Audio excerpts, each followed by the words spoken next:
Everyone wants more money, but most of us weren't taught how to create an abundant life. That's where the law of attraction, manifesting success stories show comes in. If you are ready to have more money, create more freedom, and experience more fun, turn the volume up. It's time to learn how to create the prosperity and life you have been dreaming of. Here's your host, Cassie Parks. Hello and welcome to this bonus Q&A. I am your host of Manifesting Success Stories, Cassie Parks, and I'm here with Inez, and she has a question that I am happily going to answer and share with you all today. Take it over, Inez. Thank you so much. So I am living the life of my dreams. I'm manifesting amazing experiences. I'm amazing easy life, working less. So I'm manifesting time, and I'm not manifesting money. Mm-hmm. So and I'm in the program manifesting 10K. Yes, I have passed the 10K, but for me it's still a lot about money. So should I focus my energy and manifestation more on money? Or what do I do with all these experiences? So what I heard was things are awesome. You're getting all of this time. You're getting this life that you want to live, right? And in this previous interview that we shared how at your current job, corporate job, you're also building your business, but this client came in super fast, right? Which is money to your company. So there's a couple of things going on here. Number one, so the question, should I focus more on money? Like, am I losing track, right? I think a lot of people come to LOA and they worry, if I don't focus on this, it's not going to happen. If I don't focus on this, it's not going to happen. If I don't focus on this, it's not going to happen. But you are focusing on that. You are in Manifest 10K. You've laid this foundation, and sometimes money shows up right away. And sometimes it comes through other sources. And sometimes first what happens is that ease and the time, because we have to get used to having the ease and time and then have the money come in so that we can enjoy having ease and time and money versus getting a lot more money, but not having that ease and time that we want. And so I would say you're not below this question. I think, am I doing it wrong? Am I going to miss the money? Right? Exactly. Yeah, no, you're not missing the money. The money is coming, and the evidence of that is ease and time. Now, we could turn up where we could make it more fun is to put more focus and energy on collecting the money evidence and the money it's happening. And sometimes that's just being aware, like bringing in that consulting to your corporation is, I'm sure it's a pretty big contract that comes with a lot of money, right? And so taking energetic responsibility, like this was my client. I got them. I did the proposal. They're working with me. It is me. So I'm bringing in this money and really owning that. So you can write that in your it's happening, big, big deal. Client, big corporate client. In your journal, you can write down the amount of money that's worth to the company. You can also figure out, we had talked about how it happened in 2 months versus 9 to 18 months. Like that is all money that wasn't spent over time. So this contract really is worth even more money because it took less time to get. Yeah. Right. And so we can start counting all of that money. We can look a little deeper and start counting the money that is here and taking even more, in a good way, responsibility. Like I created that. And so you're absolutely not missing out on the money, and we can still turn up the volume on the evidence and it's happening and celebrate more. Okay. That feels amazing. Yay! I love it. Any follow-up questions or ways I can support you on that? No. It gives me the confidence and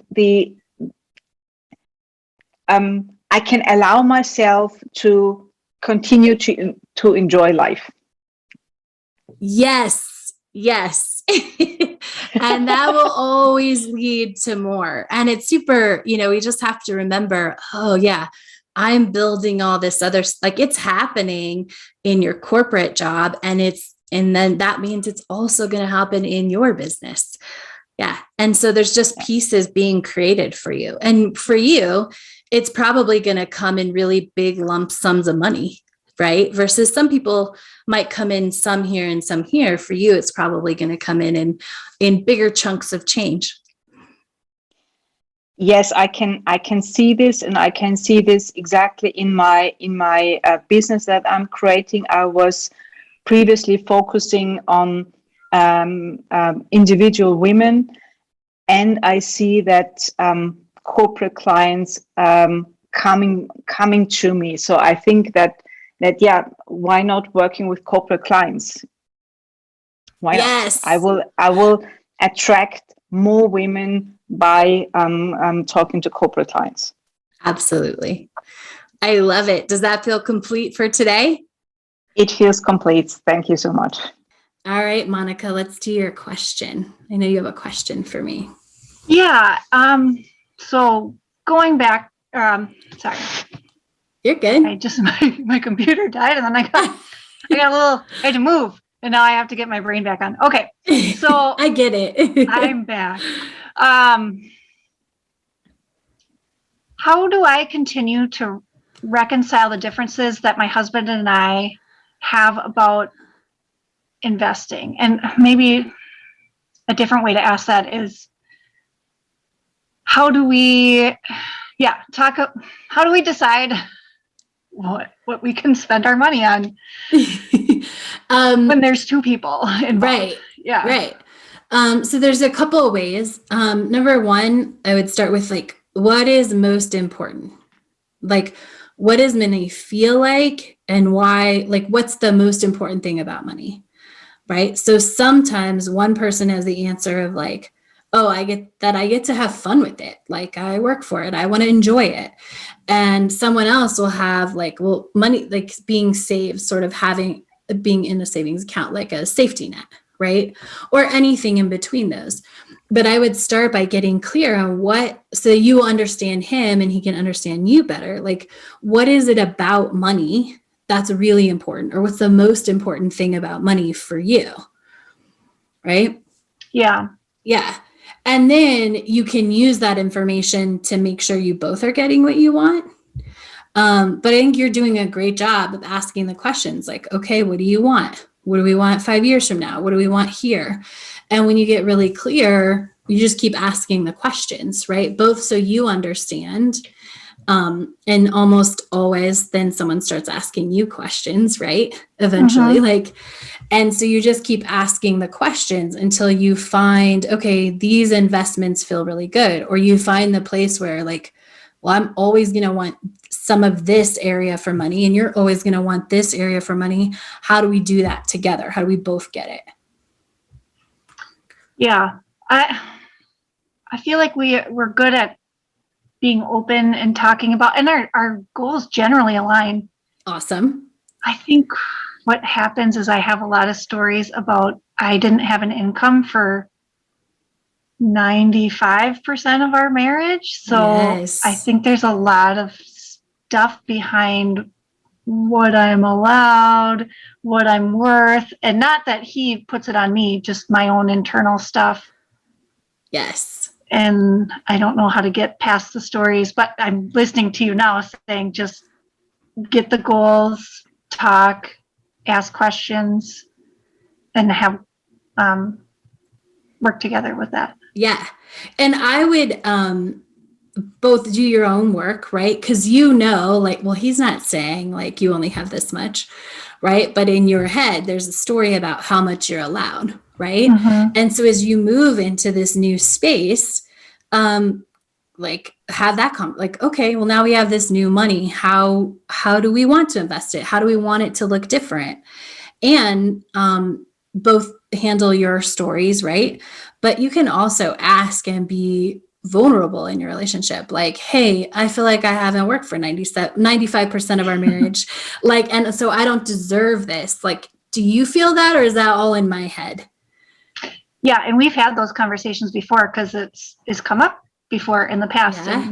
And I know a lot of it, a lot of it is me and just internal stories. So it's a good reminder to just keep talking to him about it too. Yeah.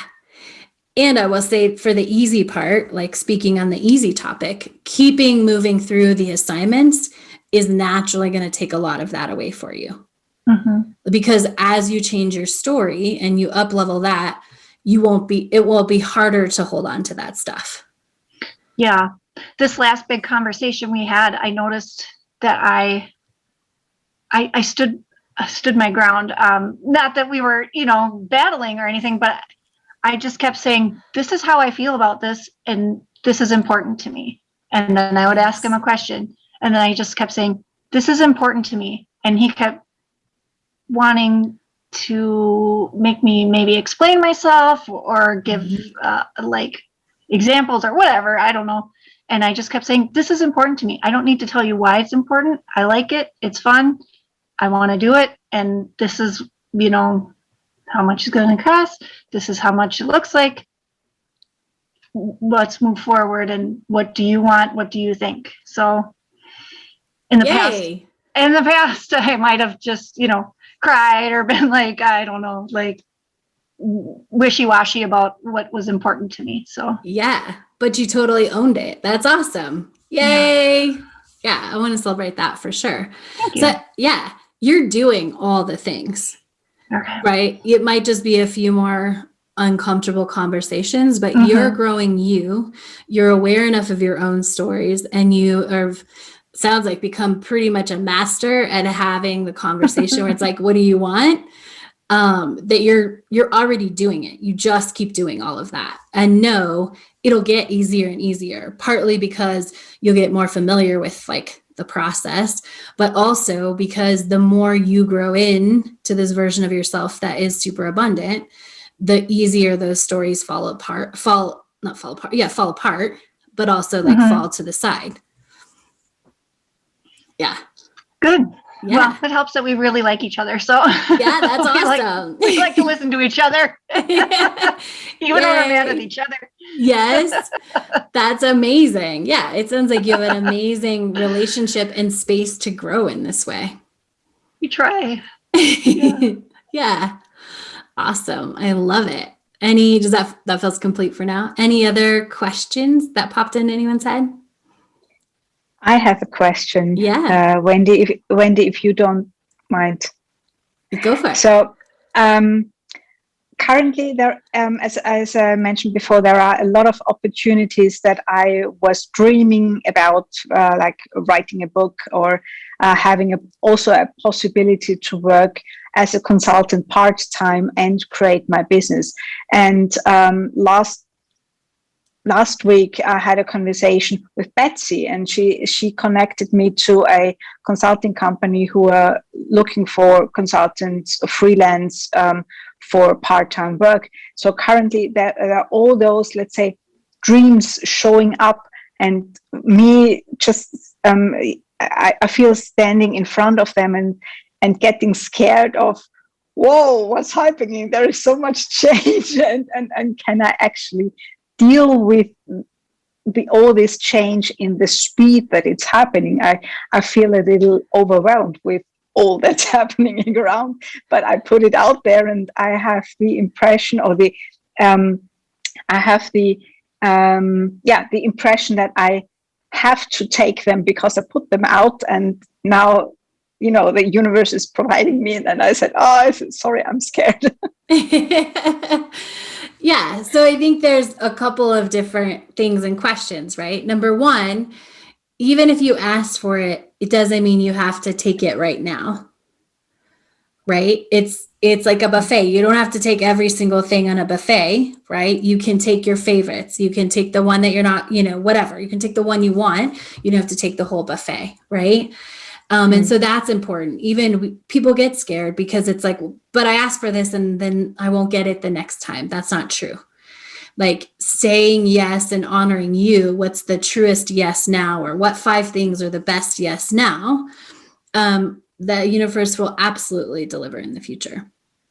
And the one switch that might be helpful for you that I like to teach people is, instead of thinking of it as overwhelm, just shift it to overflow.